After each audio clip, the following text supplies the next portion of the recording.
안녕하세요. 저는 서울에 살고 있는 20대 후반의 남자입니다. 대학은 지방에서 나왔지만 열심히 준비한 덕분인지 운이 좋았던 것인지 서울에 있는 회사로 취업하게 되면서 꿈에만 그리던 서울살이를 시작하게 되었습니다. 우리나라는 특히 서울을 중심으로 돌아가는 게 워낙에 많으니까 지방 사람들이라면 누구나 서울 생활에 대한 환상을 좀 가지고 있지 않을까 싶어요. 저도 마찬가지였고요. 하지만 서울에 딱히 친한 친구도 없고 어느 동네에서 사는 게 좋을지 감이 전혀 없었기 때문에 저는 자연스럽게 아는 누나의 집 근처에 원룸을 구했습니다. 대학교 들어와서 처음으로 아르바이트 하면서 알게 된 누나였는데 저랑 같은 대학교를 다녀서 그런지 금방 친해질 수 있었습니다. 가끔씩 일 마치거나 수업 끝나고 같이 식사하는 정도의 사이는 계속 유지했고, 제가 아르바이트를 그만두고 나서도 다행히 꾸준히 연락은 했습니다. 워낙에 그 누나가 성격이 좋아서 주변에 친구도 많고, 제 친구들이랑 같이 술도 마신 적이 많거든요. 그러다가 덜컥 결혼한다고 서울에 가서 산다더니 이렇게 도움을 좀 받을 수 있게 된 것이죠. 대학 졸업하고 정말 오랜만에 누나랑 만나는 거라서 저희는 정말 반갑게 인사했습니다. 그 누나의 집은 제가 다니게 될 회사랑 거리도 그다지 멀지 않았고, 누나 말로는 적당히 사람 살기 좋은 동네라면서 필요한 건 다 있을 거니까 크게 걱정하지 않아도 된다는 말을 믿고 온 것이었죠. 제가 살던 동네가 그렇게 발전된 곳이 아니라서 여기보다 좋기만 하면 충분히 살만하지 않을까 싶었습니다. 당연한 말이지만 처음에 서울 올라가서 살 때는 정말 엄청난 인프라에 깜짝 놀랐습니다. 가는 곳마다 커다란 마트가 있고 편의점이 필요 이상으로 많다고 느껴져서 이상하게 보이더군요. 영화관이나 번화가 또한 어딜 가나 있고 저희 동네에서는 보기 힘들었던 여러 매장들이 정말 많았습니다. 이게 바로 서울살이의 재미겠구나 싶었습니다. 누나는 저보다 2살 많고 결혼한 지 이제 4년 정도 된 유부녀입니다. 결혼하고 처음에는 직장 생활하면서 임신을 준비했지만 뜻대로 잘 안 됐고 그 후로는 직장까지 아예 그만두고 임신을 준비했다고 하더라고요. 처음에 자세히 몰랐을 때는 무슨 임신 준비를 한다고 회사를 그만두나 싶었는데 인공수정, 시험관까지 안 해본 게 없을 정도로 다양한 시도를 하는 모습을 보고 이해가 됐습니다. 분명히 뭔가 큰 문제가 있었던 것 같아요. 남녀 사이에 뜨거운 밥만 있다고 임신이 되는 건 아니라는 걸 그때 좀 많이 체감했습니다. 저도 워낙에 여자 경험이 많지 않고 더구나 임신이라는 것과는 아예 거리가 멀기 때문에 생각해 본 적도 없었는데 이렇게 하는 거 보니까 좀 신기하더라고요. 저는 누나의 남편을 그냥 편하게 형님이라고 부릅니다. 딱히 무슨 호칭을 써야 할지도 모르겠고 같이 술도 몇 번 마셨는데 그냥 편하게 형님이라고 부르니까 좋아하시더라고요. 어릴 때부터 알았다고 하니까 맛있는 것도 가끔씩 사주고 형님이 사람이 참 괜찮더라고요. 형님이 누나보다 6살이나 많기도 하지만 3대 독자라서 사돈 어르신들이 손자를 간절히 기다리시는 것 같습니다. 그러다 보니 자연스럽게 누나도 엄청난 스트레스를 받는 것 같았습니다. 안 그래도 애가 안 들어서는데 어른들이 눈치를 계속 준다고 생각하면 얼마나 짜증날까요? 저 같았으면 한 번쯤 성질이라도 냈을 것 같은데 그 누나는 또 성격이 착해서 그런지 그냥 넘어간다고 하더라고요. 그래서 평일에 쉬는 날이면 집에서 혼자 있는 누나를 불러서 같이 밥도 먹고 커피도 마시면서 이야기도 많이 나누고 스트레스도 풀어주려고 노력합니다. 저라도 이렇게 안 챙기면 너무 우울해할 것 같았거든요. 그러면서 누나 아는 친구들도 좀 소개받고 같이 놀고 그러면서 저도 서울의 친구들을 좀 사귈 수 있는 기회가 되기도 했죠. 무엇보다 2살 차이라면 충분히 누나 친구들 중에서 괜찮은 여자를 하나 건질 수도 있겠다는 생각도 들었습니다. 원래 여자랑 가깝게 지내는 게 다 목적이 있는 거 아니겠습니까? 그 여자를 노리거나 아니면 그 여자의 주변 사람들을 노리거나 그런 거죠. 주말에는 형님과 같이 있다 보니 부르는 것이 다소 눈치가 보였습니다. 물론 저도 주말에는 쉬면서 저만의 시간을 보내고 싶었기도 하고요. 아무튼 그렇게 지내고 있었는데 한 번은 주말에 아무런 연락도 없이 누나가 저희 집으로 온 적이 있습니다. 평소 같았으면 미리 연락을 했을 텐데 그냥 무작정 쳐들어왔더군요. 저도 집에서 여자랑 데이트하고 있을 수도 있는데 이렇게 오는 것은 무례한 거라고 장난치듯이 말을 했더니 지금 그게 중요한 게 아니라고 진지하게 할 말이 있다며 앉아보라는 것이었습니다. 이 누나가 뭘 말하려고 이렇게 분위기를 잡는지 의아해하면서 앉았습니다. 최근 2주 동안 정말 진지하게 고민했다는 것이었습니다. 형님이랑 자기 시댁 가족 쪽에서 정자은행을 통해서 임신하는 것에 대해서 이야기가 나왔다고 하더군요. 검사를 계속 해봤는데 여자 쪽에는 문제가 없을 것 같다고, 오히려 남자 쪽에서 문제가 있어서 임신이 안 되는 거 아니겠냐고 얘기가 나왔다고 하더라고요. 그래서 유명하다는 병원을 다 돌아다녀 봤는데 확실히 남자 쪽에 좀 문제가 있어서 아이가 안 생기고 있을 가능성이 크다는 진단을 받았다고 합니다. 그래서 정자은행이라는 말이 나온 것이었는데 저는 살면서 정자은행을 처음 들어봤는데 도대체 그게 뭐냐고 했더니 설명을 해주더라고요. 정확하게 이해는 잘 안 됐지만 아무튼 그런 게 있다고 설명을 듣는데 상당히 신기했습니다. 가격은 생각보다 엄청 비싼 편이었고요. 정말 이렇게까지 하면서 꼭 임신해야 하는 것인지 모르겠다며 하소연을 하는 것이었습니다. 저도 똑같은 생각이긴 한데 누나가 결혼한 거고 그쪽 집안 어른들이 그렇게 손자를 보고 싶다고 노래를 부르는데 뭐 어쩔 수 있겠냐고 말했습니다. 솔직히 누나의 심정을 이해 못하는 것은 아니지만 상황이 상황인 만큼 누나도 좀 이해를 하는 게 맞다고 말하긴 했습니다. 누나는 정자은행이라는 이상한 걸로 모르는 사람의 아이를 임신하고 싶지 않다는 말을 했고 어떤 성격의 아이가 태어날지도 모르고 그 애가 머리가 얼마나 좋을지 나쁠지도 모른다고 하더군요. 그렇게 아이를 가지기는 너무 거부감이 들고 진심으로 그 아이가 내 아이라는 생각도 안 들 것 같다면서 눈물을 글썽거리면서 말하더군요. 그래서 뭐 내가 해결해 줄 수 있는 것도 아니고 뭐 어떻게 할 생각이냐고 물었더니 저보고 대신 정자를 주면 안 되냐고 하는 것이었습니다.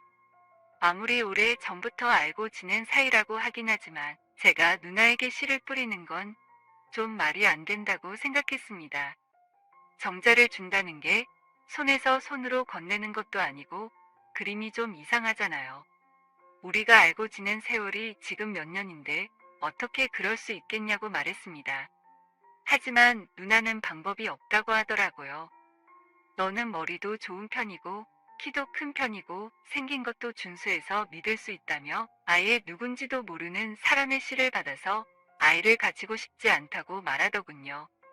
그 마음이 충분히 이해는 갔습니다. 하지만 도저히 자신이 없더군요. 일단은 고민 좀 해볼 테니까 오늘은 집으로 돌아가고 다음에 다시 얘기해 보자고 말했습니다. 고민 좀 해본다는 게 긍정적으로 고민한다는 건 아니라고 지금 마음으로는 일단 거절이라고 생각해주면 된다고 대답했습니다. 그러고는 문을 열고 누나가 가는 걸 지켜봤는데 문 밖에 형님도 있더라고요. 저는 깜짝 놀랐습니다. 아니 형님은 왜 안 들어오시고 여기 계시냐고 했더니 같이 들어가서 말하긴 좀 그랬다면서 어릴 때부터 친했던 누나였는데 도와줄 수 있으면 꼭 좀 도와달라고 얘기했습니다. 형님까지 나서서 이렇게 하는 거면 정말 사안이 심각한 것 같더라고요. 마음이 너무 무거웠습니다. 아무리 그래도 다른 남자를 통해서 임신을 하는 게 정말 쉬운 결정이 아니었을 텐데 그놈의 애가 뭐라고 이렇게까지 해야 하나 싶더라고요. 저녁에 혼자서 소주 한잔 하는데 낮에 나눴던 대화들이 자꾸 머릿속에서 생각나는 겁니다. 정말 잊으려고 노력해도 자꾸 생각이 나더군요. 제가 만약에 형님이라면 차라리 애가 없었으면 없었지. 다른 남자를 통해서 아이를 가지는 것은 죽었다 깨어나도 상상조차 안 해볼 것 같거든요.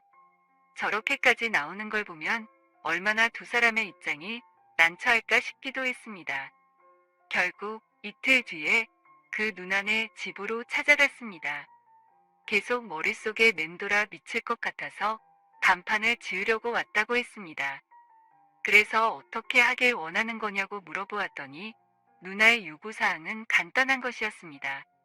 올해까지 배란기가 5번이 남았다면서 그 시즌에 누나와 관계를 가지고 반드시 아이가 생겨야 한다는 것이었죠. 그렇게 되기만 하면 정말 큰 보상을 해주겠다고 하더라고요. 그래서 큰 보상이라는 게 뭐냐고 물었더니 아이가 생기나 안 생기나 500만 원을 주고 만약에 아이가 생기면 감사의 의미로 3천만 원을 주겠다고 하더라고요. 제가 직장에서 받는 월급이 200만 원 정도인데 그렇게 큰 돈을 한 번에 준다고 하니까 순간적으로 힘이 불끈 솟았습니다. 말도 안 되는 제안이라고 생각했지만 이 사람들의 상황을 보면 충분히 납득이 가긴 갔어요.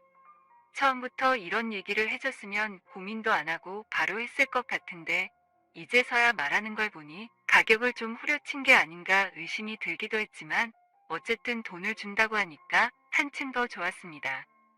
제 입장에서는 오래 전부터 알고 지냈던 인기 많은 누나랑 본의 아니게 사랑을 나눌 수 있어서 좋은 것이고 거기에다가 엄청난 돈을 받을 수 있으니까 이런 기회는 잡아야겠다는 생각이 들더라고요.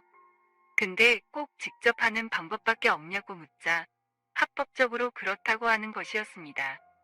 저야 그쪽으로 뭐가 합법이고 뭐가 불법인지 잘 모르지만 마지막으로 한 번 더 그냥 형님과 계속 노력하다 보면 되지 않겠냐고 물었더니 그랬으면 벌써 임신을 수십 번을 해야 했다면서 한숨을 쉬는 것이었습니다. 한참을 이런저런 이야기를 나누고 나서 결국 그렇게 하기로 서로 각서를 썼습니다. 당연히 임신이 되면 형님과 누나 사이에서 자연스럽게 임신이 된 걸로 하기로 했습니다. 혹시라도 걸리지 않게 서로서로 입조심하고 친자 확인 이런 거 안 하도록 신경 쓰고 의심을 받을 일은 없을 테니 걱정하지 말라고 했습니다. 그래서 그 다음번 배란 시즌부터 누나가 우리 집으로 와서 일주일 정도 지내고 갑니다. 처음에는 정말 맨정신에 할 짓이 아닌 것 같아서 술이라도 마시려고 하면 안 된다며 눈 딱 감고 하라고 하더군요. 처음에는 정말 어색했습니다. 이성으로 딱히 보지 않았던 여자였기 때문에 더 어색했지만 확실히 그렇게 몸을 뒤섞다 보니까 여자로서 매력이 조금씩 보이는 것 같긴 하더군요. 하면 할수록 제 몸에서도 더 빠르게 반응이 오고 이 순간을 즐길 수 있게 됐습니다. 처음에는 누나도 어색했는지 소리도 잘 안 내고 제대로 즐기지 못하는 것 같더니 일주일만 딱 지나니까 그때부터는 오히려 이 상황 자체를 즐기고 있는 것 같습니다. 입도 맞추고 서로를 좋게 해주기 위해서 노력도 합니다. 이런저런 다양한 자세로 시도해 보기도 하고요. 당연히 이렇게 해야 또 그만큼 잘 되니까 제 입장에서도 어쩔 수 없는 것입니다. 그렇게 현재는 2개월 차 도전 중입니다. 저번 달에는 서로 어색해서 좀 서툴렀는데 이제는 저도 확실하게 방법을 좀 알겠더라고요. 그래서 지금은 생각보다 원활하게 잘 되고 있고 안전도구도 없이 마음껏 즐기고 있습니다. 한 번 할 때 최소한 3번 정도는 하고요. 체력적으로 정말 힘들긴 하더라고요. 아직 2번째를 진행하고 있어서 그런지 어색하기도 하지만 또 한편으로는 제법 재밌기도 합니다. 이렇게 마음대로 원 없이 즐길 수 있는 게 축복인 것 같기도 하고요. 제가 어디 가서 이렇게 위험하게 관계를 미친 듯이 가져보겠습니까? 반면에 누나는 적응을 한 것인지 임신에 대한 강한 열애 때문인지 좋다거나 싫다거나 아무런 내색도 하지 않습니다. 그 순간에 얼굴 표정을 보면 좋아하는 게 보이긴 하지만 사실 저희가 재미로 이러고 있는 것도 아니다 보니까 마음이 좀 불편한가 봐요. 아무렇지 않게 그냥 이따가 한 번 더 도전하자는 말을 가장 많이 합니다. 한 번 더 하자는 말이 이렇게 무서운 말인 줄 몰랐네요.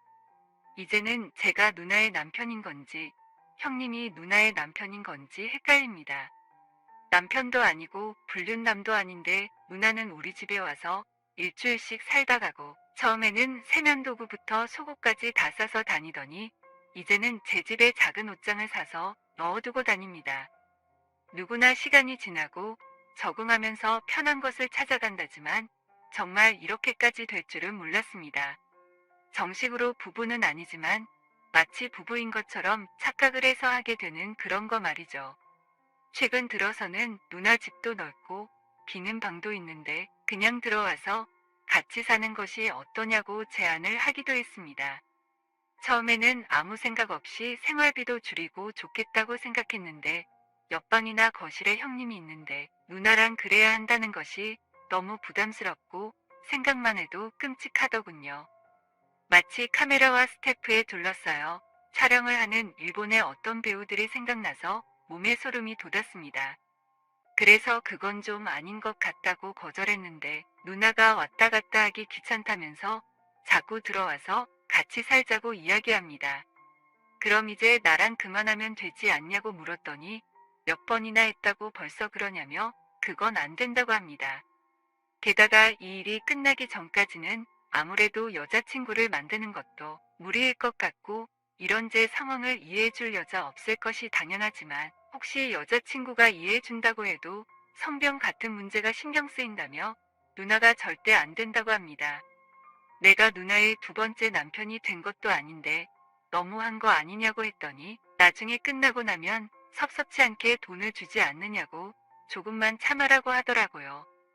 저도 3천만 원이라는 돈만 보고 참고 끝까지 해보려고 합니다.